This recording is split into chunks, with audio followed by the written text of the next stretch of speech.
नमस्कार दोस्तों, मैं हूं अरीशा गजल और आप देख रहे हैं द फैक्ट इंडिया। तो दोस्तों, जब भी हम रशिया यूक्रेन वॉर की बात करते हैं या फिर सुनते हैं तो लगता है ये तो बहुत कहीं दूर वॉर हो रहा है, इंडिया से इनका कोई लेना देना तो नहीं है।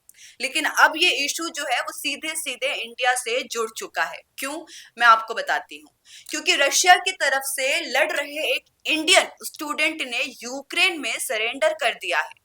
22 साल का मजोहिद साहिल मोहम्मद हुसैन, जो गुजरात के मोरबी का रहने वाला माना जा रहा है, पढ़ाई करने के लिए वो रशिया पहुंचा था। लेकिन हालात ऐसे बन गए रशिया में कि वो रशियन आर्मी में भर्ती हो जाता है और यूक्रेन के खिलाफ जंग लड़ने चला जाता है। यूक्रेन की 63rd मैकेनाइज्ड ब्रिगेड ने एक वीडियो जारी किया जिसमें साहिल ने खुद बताया कि उसको जो है वो ड्रग केस के लिए 7 साल की सजा सुना दी जाती है रशिया में। जेल से बचने के लिए रशियन आर्मी ने ये उसको ऑफर दिया कि आप रशिया की आर्मी में आकर ज्वाइन हो जाओ। साहिल ने कहा कि उसे सिर्फ 16 दिन की ट्रेनिंग दी गई थी और फिर 16 दिन की ट्रेनिंग के बाद युद्ध में भेज दिया गया था, वॉर में भेज दिया गया था। सोचिए कितना ज्यादा डरावना होगा कि बस एक 16 दिन की ट्रेनिंग मिली थी जंग के लिए और उसके बाद उसको वॉर जोन में ढकेल दिया गया। 3 दिन बाद अपने ही कमांडर से साहिल का झगड़ा हो जाता है और उसने यूक्रेन आर्मी के सामने हथियार डाल दिया, यानी सरेंडर कर दिया।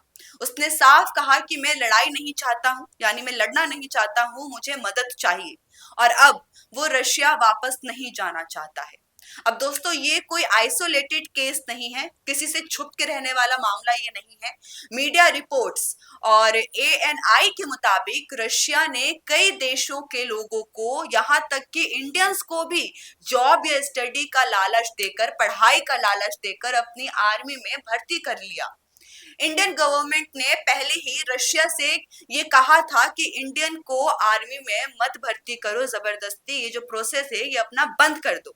इन्होंने पहले ही ये चीज यूक्रेन में बोली थी, लेकिन मानी नहीं गई ये बात। अब जो मौजूद लोग हैं आर्मी में, इंडिया गवर्नमेंट कहती है कि उनको रिलीज कर दिया जाए। फॉरेन मिनिस्ट्री के स्पोक पर्सन रणधीर जायसवाल ने भी साफ कहा, हम अपने नागरिकों से अपील करते हैं कि वो रशियन आर्मी में भर्ती ना हो, किसी भी ऑफर को ना माने और ऑफर को एक्सेप्ट ना करे। ये खतरनाक हो सकता है और लाइफ रिस्की हो सकता है। सरकारी आंकड़े के मुताबिक अगर हम देखें तो अब तक लगभग 126 यानी 126 इंडियन रशियंस आर्मी में जाकर ज्वाइन हो चुके हैं और इनमें से 96 जो हैं इंडियन वो वापस लौट चुके हैं। लेकिन अभी भी करीब 18 लोग रशिया में फंसे हुए हैं। और सबसे ज्यादा अफसोस की बात तो ये है कि यूक्रेन वॉर और रशिया वॉर की तरफ से 12 इंडियंस जो हैं अभी तक इनकी मौत हो चुकी है। सोचिए, एक तरफ वॉर रशिया और यूक्रेन का चल रहा है लेकिन बीच में इनोसेंट इंडियंस किसी तरीके से पिसे जा रहे हैं। तो दोस्तों, सवाल ये है कि क्या सिर्फ जेल से बचने के लिए या फिर जॉब के लालच का एक अगर हम सेंस देखें, इस चीज के लिए इंसान अपनी जो जिंदगी है उसको रिस्क में डाल देगा, या फिर इसके पीछे कोई स्ट्रैटेजिक स्टोरीज भी छुपी हुई है? ये एक शॉर्टकट मारने का एक तरीका बताया जा रहा है। आपको क्या लगता है? नीचे कमेंट सेक्शन में जरूर बताइएगा। जाते जाते इस वीडियो को लाइक करना मत भूलिएगा और सब्सक्राइब करिए द फैक्ट इंडिया। बिजनेस अच्छा हो सकता है, लेकिन अगर नाम नहीं दिखा तो पहचान कैसे बनेगी? अब टेंशन छोड़िए, द फैक्ट इंडिया आपके बिजनेस को देगा वो पहचान जो पूरे राजस्थान में हर किसी तक पहुंचे। न्यूज चैनल पर विज्ञापन, पॉडकास्ट और प्रमोशन के जरिए आप सीधे 5 लाख सब्सक्राइबर और 10 करोड़ से ज्यादा व्यूज तक अपनी पहुंच बना सकते हैं। तो देर किस बात की, आज ही द फैक्ट इंडिया से जुड़िए और अपने बिजनेस को बनाइए हर घर का नाम।